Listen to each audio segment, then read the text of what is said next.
ನವಿಲುಗರಿ ಇಟ್ಟಂತೆ ವೇದಿಕೆಯ ಮಧ್ಯೆ ನೀವಿರುವಿರಿ. ನೀವು ನಮ್ಮವರೆಂಬುದೇ ನಮಗೆ ಹೆಮ್ಮೆ. ನಿಜಾರ್ಥದಲ್ಲಿ ಇವತ್ತು ಧನ್ಯರಾದಿರಿ. ಪರಿಶ್ರಮಕ್ಕೆ ಅದೃಷ್ಟವು ಕೈ ಜೋಡಿಸಿದರೆ ನೀವು ರಾತ್ರಿ ಬೆಳಗಾಗುವುದರೊಳಗೆ ಜನಪ್ರಿಯರಾಗುತ್ತೀರಿ, ವಿಶ್ವಮಾನ್ಯರೂ ಆಗುತ್ತೀರಿ. ಆಗ ನಿಮ್ಮ ಹೆಸರಿನ ಜೊತೆಗೆ ನಿಮ್ಮ ಹುಟ್ಟೂರು ಪ್ರಸಿದ್ಧಿಯಾಗುತ್ತದೆ. ತುಂಬ ಕಿರಿಯ ವಯಸ್ಸಿನಲ್ಲಿ ಜನಪ್ರಿಯತೆಯ ಮೇರು ಶಿಖರವನ್ನೇರಿದವರು ಯುವಕ ಪ್ರಮೋದ್ ಮರವಂತೆ. ಇವರ ಹೆಸರು ಕೇಳದೇ ಇರುವವರು ಇಲ್ಲಿ ಸಾಕಷ್ಟು ಜನರಿರಬಹುದು.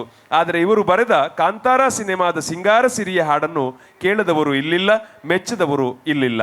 ಅವರೇ ಈ ದಿನದ ವೇದಿಕೆಯ ನಿಜವಾದ ಸಿಂಗಾರ ಸಿರಿ, ಅವರೇ ಮರವಂತೆಯ ನವಿಲುಗರಿ. ಅವರೆಲ್ಲ ಎಷ್ಟು ಚೆನ್ನಾಗಿ ಮಾತಾಡಿದ್ರು ಅಂದ್ರೆ ಅವ್ರ ಮಾತುಗಳನ್ನು ಕೇಳೋದಕ್ಕೆ ಸಮುದ್ರ ಕೂಡ ಸ್ವಲ್ಪ ಹತ್ರ ಬಂದಿತ್ತು. ಇವಾಗ ಸ್ವಲ್ಪ ಅದನ್ನ ದೂರ ತಳ್ಳುವಂತ ಕೆಲಸ ನಾನು ಮಾಡ್ತೀನಿ.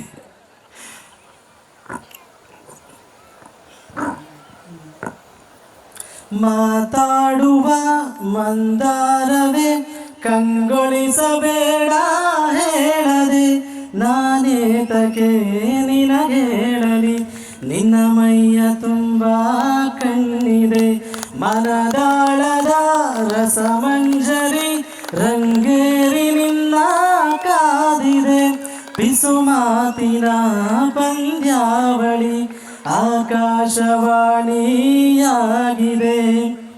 ಸಂಜೆಯ ಕೆನ್ನೆಯ ಮೇಲೆ ಬಂದು ನಾಟಿದೆ ನಾಚಿಕೆ ಮುಳ್ಳು, ಮನದ ಮಗು ಹಠವಾಡಿದೆ ಮಾಡುವ ಕೊಂಗಾಟವ, ಕಣ್ಣಿಗೆ ಕಾಣೋ ಹೂಗಳೆಲ್ಲ ಏನೋ ಕೇಳುತ್ತಿವೆ, ನಿನ್ನಯ ನೆರಳ ಮೇಲೆ ನೂರು ಚಾಡಿ ಹೇಳುತ್ತಿವೆ.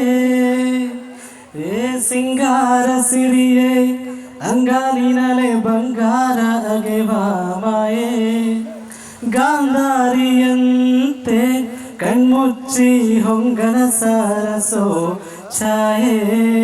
ಧನ್ಯವಾದ. ಶ್ರೀಯುತ ಪ್ರಮೋದ್ ಮರವಂತೆ ಅವರು ತಮ್ಮ ಬೆರಳಿಗೆ ಇರುವ ಶಕ್ತಿ ಕೊರಳಿಗೂ ಇದೆ ಎನ್ನುವುದನ್ನ ಸಾಬೀತುಪಡಿಸಿದ್ದಾರೆ. ಅವರು ಸದ್ಯ ಬ್ರಹ್ಮಚರ್ಯದಲ್ಲಿದ್ದಾರೆ. ಶ್ರೀರಾಮನ ಆಶೀರ್ವಾದದಿಂದ ಅವರು ಶೀಘ್ರ ಚತುರ್ಭುಜರಾಗಿ ಮತ್ತಷ್ಟು ಶೃಂಗಾರ ಕವಿತೆಗಳು ನಿಮ್ಮ ಕುಂಚದಿಂದ ಅರಳಲಿ ಅಂತೇಳಿ ಹಾರೈಸ್ತೇವೆ. ಜೋರಾದ ಚಪ್ಪಾಳೆಯೊಂದಿಗೆ ಮತ್ತೊಮ್ಮೆ ಧನ್ಯವಾದಗಳನ್ನ ಅರ್ಪಿಸ್ತಾ ಇದ್ದೇವೆ.